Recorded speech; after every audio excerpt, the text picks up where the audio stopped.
सुकरात अपनी दरसगाह में बैठा हुआ था। एक आदमी जिसकी उम्र लगभग 33 साल थी वो अंदर दाखिल हुआ और बात करने की इजाज़त मांगी। मैं इस इलाके में रहने की नीयत से आया हूँ। मेरी ख्वाहिश है कि किसी ऐसी जगह पर अपना घर बनाऊँ जहाँ के रहने वाले लोग अच्छे हों, प्यार मोहब्बत करने वाले हों, एक दूसरे का ख्याल रखने वाले हों। आप प्लीज़ मुझे बताएं कि यहाँ के रहने वाले लोग कैसे हैं। तुम जिस गांव से, जिस इलाके से आए हो, वह मुझे वहाँ के लोगों के बारे में बताओ। सुकरात ने उससे सवाल किया। वहाँ के रहने वाले लोग तो बिल्कुल भी अच्छे नहीं, बड़े जगरालू, मतलबी और धोखेबाज हैं, इसीलिए तो मैं वो इलाका छोड़ना चाहता हूँ। सुकरात ने उसकी बात तवज्जो से सुनी।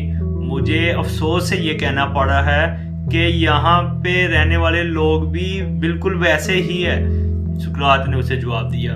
कुछ दिनों के बाद एक और आदमी सुकरात से मिलने आया और उस इलाके के लोगों के बारे में पूछा कि वो कैसे हैं। सुकरात ने उससे भी वही सवाल किया कि जिस इलाके से तुम आए हो वहाँ के रहने वाले लोग कैसे हैं। तो उसने जवाब दिया कि वो लोग तो बहुत ही अच्छे हैं, आपस में मिलजुल कर रहते हैं, एक दूसरे का ख्याल रखते हैं, एक दूसरे की इज्जत और एहतराम करते हैं। उस आदमी ने उसे जवाब दिया, इस इलाके के लोग भी बिल्कुल वैसे ही हैं, मिलनसार, खुश अखलाक और एक दूसरे का ख्याल रखने वाले। सुकरात ने उसे जवाब दिया।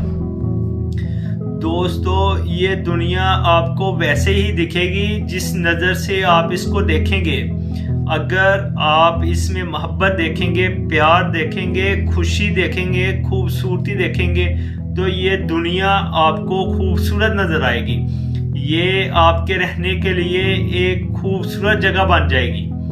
लेकिन अगर आप लोगों की बुराइयां करेंगे, उनके मनफी पहलुओं पर फोकस करेंगे, तो ये दुनिया आपके रहने के लिए एक बुरी जगह बन जाएगी।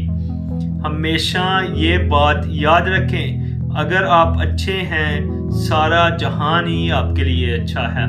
अगर आप अच्छे गुमान, अच्छी उम्मीदें रखेंगे तो ये दुनिया आपके लिए अच्छी हो जाएगी। और अगर आप इस लोगों से, इस दुनिया से प्यार करेंगे तो ये दुनिया आपसे प्यार करेगी।